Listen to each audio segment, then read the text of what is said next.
Chapter 13. The Assassins. In the weeks that followed, each honored their pledge. Alekbadi made no further attempts to bed Halima, and she outwardly played the role of a dutiful wife.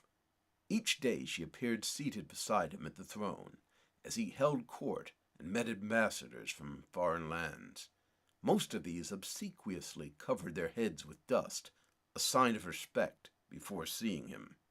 Each day she sat beside him as he handed down edicts and settled disputes between the subjects.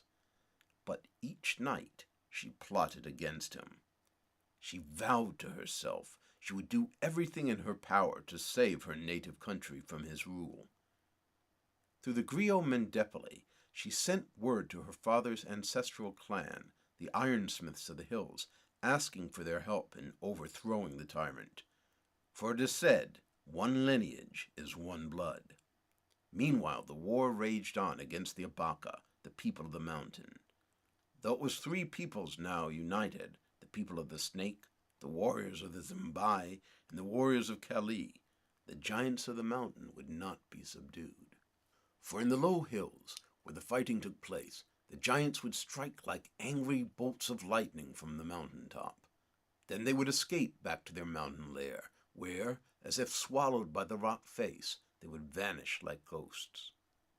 Some anxious soldiers of the people of the Snake whispered that the war magic of these tall, mystic warriors made them invincible, or that they had the gift of the third eye.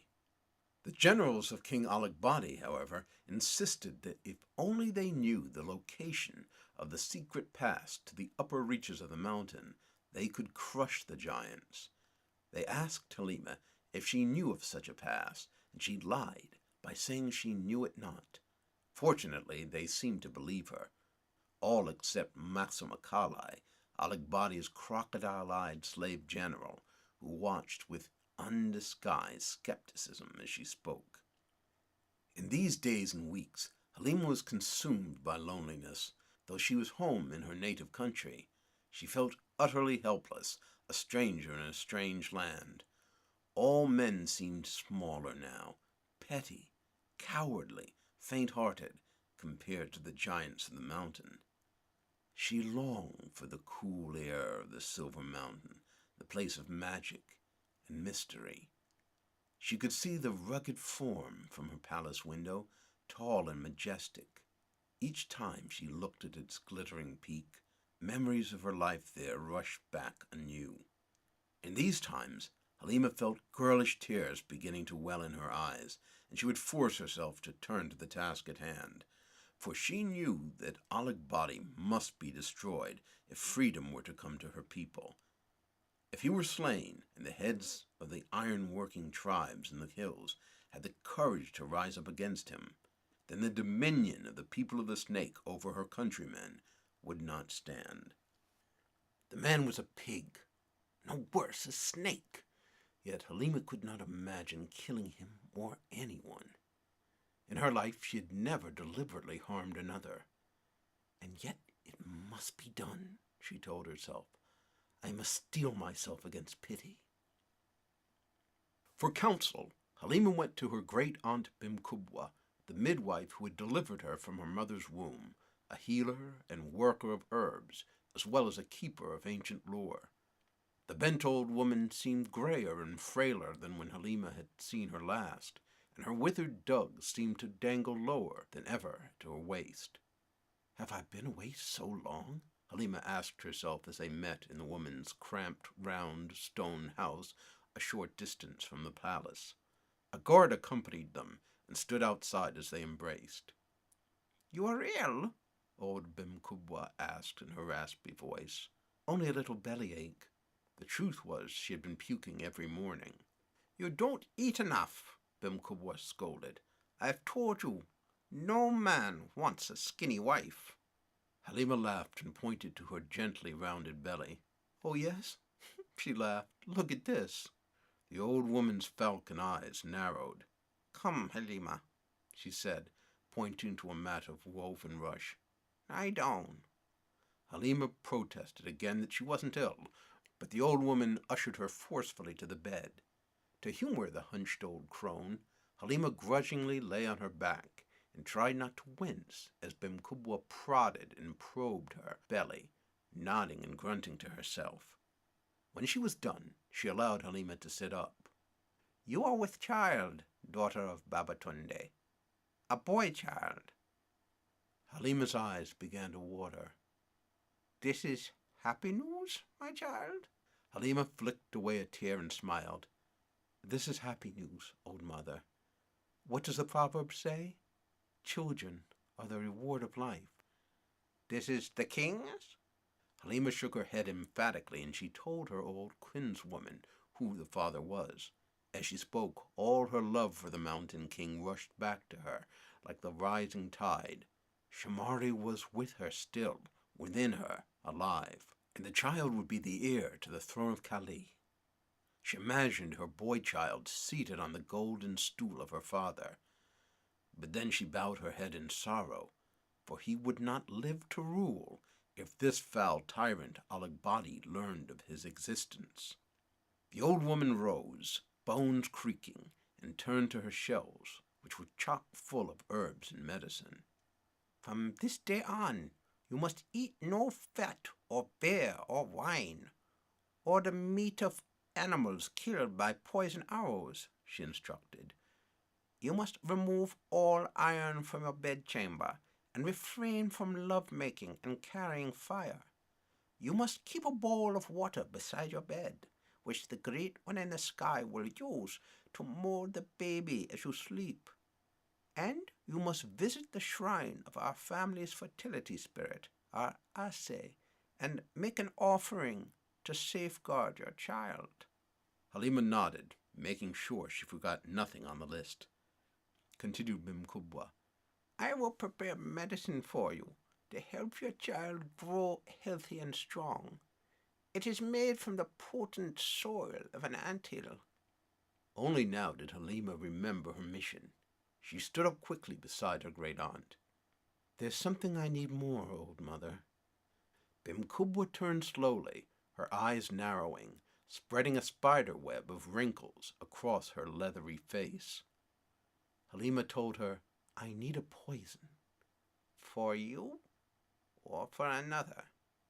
"For another. The king, Alagbadi. A strong and subtle poison." Bim Kubwa sighed.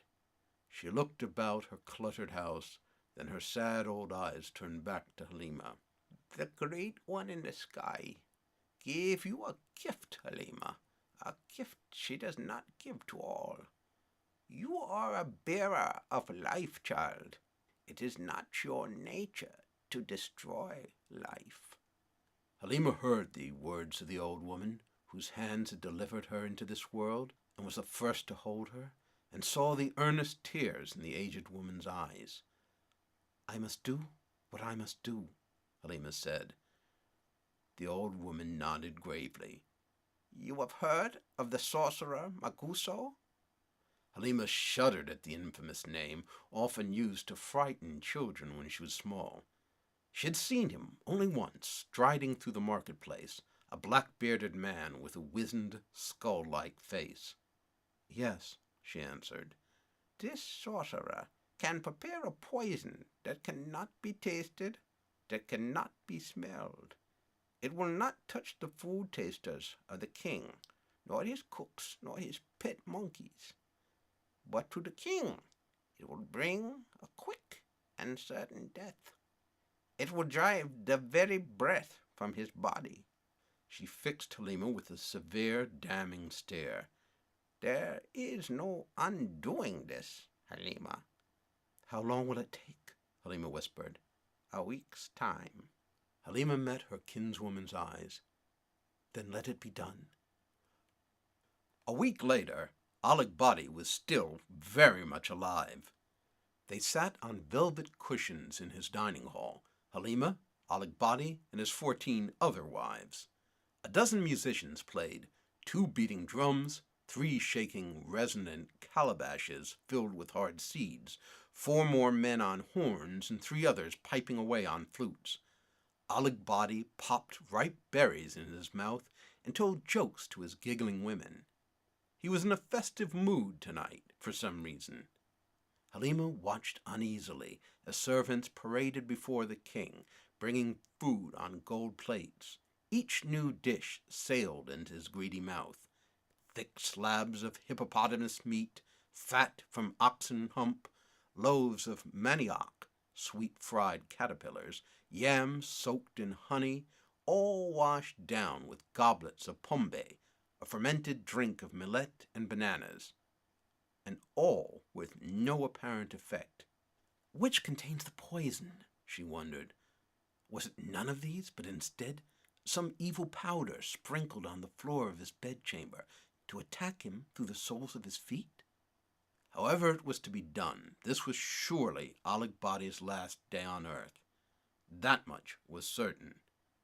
Through her bath servant Falashade, she had sent messages to her father's kinsmen, telling them to be ready to attack when news of Alig Badi's death reached them. She now felt she could trust the serving girl, who no longer spoke so glowingly of Alig Badi's skill as a lover. Falashade had been subjected to his attentions firsthand, and now spoke of the monarch with hatred. Alig Badi glanced at Halima.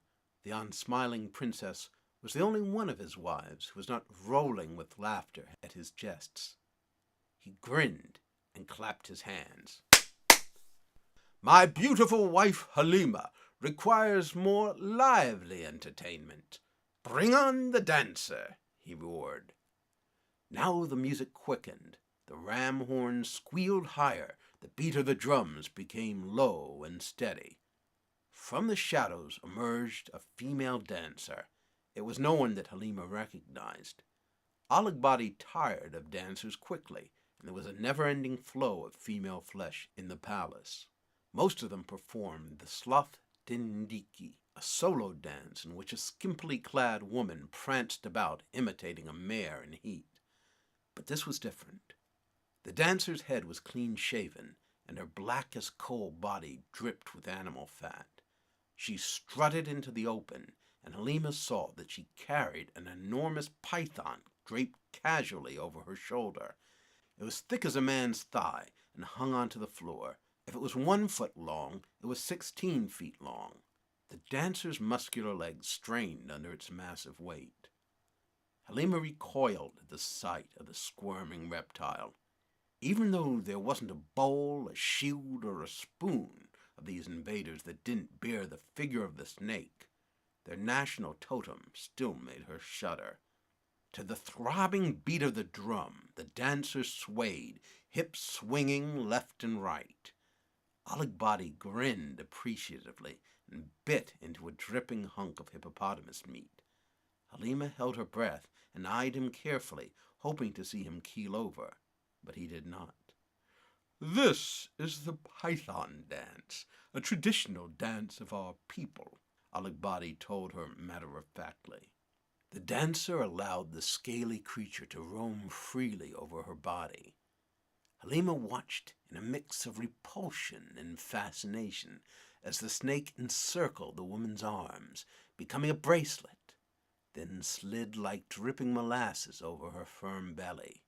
Halima stole another glance at Alig Badi, who gazed back at her with glittering, mischievous eyes. The snake slithered about the woman's legs, now encircling them completely.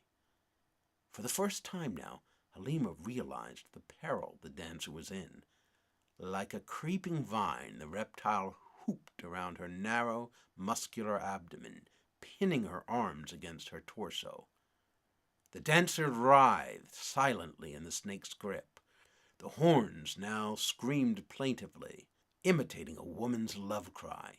It was impossible to know whether she was genuinely trying to escape. Her eyes were closed, and she wore a mask of ecstasy. The horn screamed and wheezed, and she thrashed about in the grip of the python. Its tail stuck out, lashing violently left and right.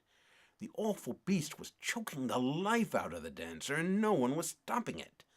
Halima looked around her in disbelief. The 14 wives of Alig Badi watched the scene, mesmerized, swaying rhythmically to the music. Several let out soft moans of passion. The whites of the dancer's eyes were showing now. Halima bolted to her feet. Alig Badi clapped his hands, and the musician ceased playing. As if some spell were broken, the snake loosened its grip, and the dancer sank to the floor. "Does the dance offend you, wife?" Alig Badi asked her sweetly. "It does not amuse me," Halima said through gritted teeth. Alig Badi smiled and waved his hand. The dancer jumped to her feet, none the worse for wear, tossed the now docile beast over one strong shoulder, and sauntered off into the darkness. Halima knelt back on the cushion beside the king. Only one pot of food remained uncovered. The big-bellied monarch had devoured all the rest, seemingly with no ill effects. She must keep him from leaving the table before he consumed the contents of that final pot. "Forgive me, Lord," she said. "I did not understand the dance." He explained, "It is an ancient ritual that tells the story of our people. You know that we are called the people of the snake. The serpent of the garden mated with a mortal girl, and she gave birth to our people. Here, let me sing the tale to you." And a servant passed Alig Badi the stringed muet. All his wives and servants clustered around him. They all looked upon him with fawning adoration, but his gaze was directed at Halima. In his sweet, clear, boyish voice he sang, "In the dawn time, the time before, when man walked on afraid, two people lived, the man and the woman. He was simple and good, and she tall-necked and vain, and lived to gaze at her reflection in the dark forest lakes. One day, as she bathed in the lake, the hissing snake sang to her, 'Ouch!' At that moment, as Alig Badi plucked the strings, it seemed that one somehow cut him. The plump king put his finger to his lips. His long tongue flickered and kissed away a tiny spot of blood. He smiled at Halima and continued to play. Halima felt her blood run cold, for in a flash she understood that the king had just been poisoned, and no food taster could have saved him. King Alig Badi was oblivious, however. His eyes still met Halima's warmly as he sang on.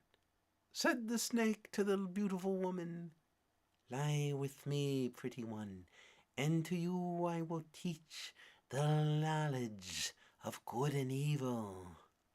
Halima's face was taut, and an awful trembling overtook her.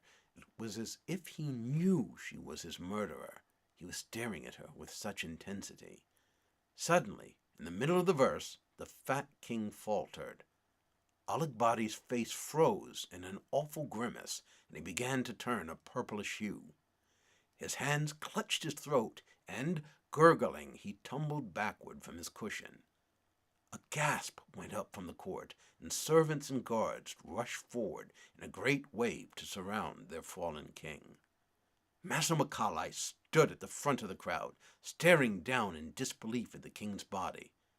Alig Badi looked like a great whale dead and washed up on the beach. Halima sat on the cushion, unable to move. The enormity of what she had wrought struck her slowly. Remorse flooded over her. "What have I done?" she asked herself. She closed her eyes tight, shutting out the horrible image of Alig Badi's bloated corpse, and rocked on the cushion like a little girl. "At last it's over," she whispered to herself. She heard the sound of laughter and opened her eyes again. Who would dare laugh now? She wondered in astonishment. Alig Badi stood before her, his hands on his wide hips, chortling. The crowd of servants drew back silently from him like a receding wave. He faced Halima wearing a broad grin, enjoying his jest immensely. She stared in stunned disbelief as the king clapped his palms twice together. A servant placed before Halima the one pot that had not yet been opened. "Let me tell you the end of the story," said Alig Badi in a soft voice. "Our legends say that we are the offspring of the serpent, and and that we have his own venom in our veins. He held up his finger, the one pricked by the poison. But the truth is this. From the cradle, every prince of our land is plied with poisons, each day with poisons of greater potency, until the day when he is king, and not even the vilest poison can harm him. He stared at Halima triumphantly. So you see, you cannot best the king of serpents at treachery. Halima knelt before him expressionless, her defeat slowly sinking in. Alagbadi clapped his hands again, and the servant yanked the lid of the pot away. There sat the gory head of Maguso the sorcerer, his mouth open and an apple stuck in it, his yellow teeth sunk into the fruit. A gasp of terror went up among the servants. Halima shut her eyes and slumped down. Your servant, Falashide, told us everything, but do not be angry with her. She did not betray you willingly. She condemned you only squirming on a hill of ants before they stung her to death. Do you deny your part in this? Halima slowly shook her head. Masamakala stood beside the king, his yellow eyes glittering. Others must have been involved in this treason. Let me take the queen and use my implements of torture to exact the names of all the conspirators who dared betray you. Her body will soon surrender its secrets. The king smiled. No, old friend, I'm not ready yet to give up that exquisite body. But from this day forward, the queen will speak to no one, and she will never leave her chambers without my ordering it, upon pain of death.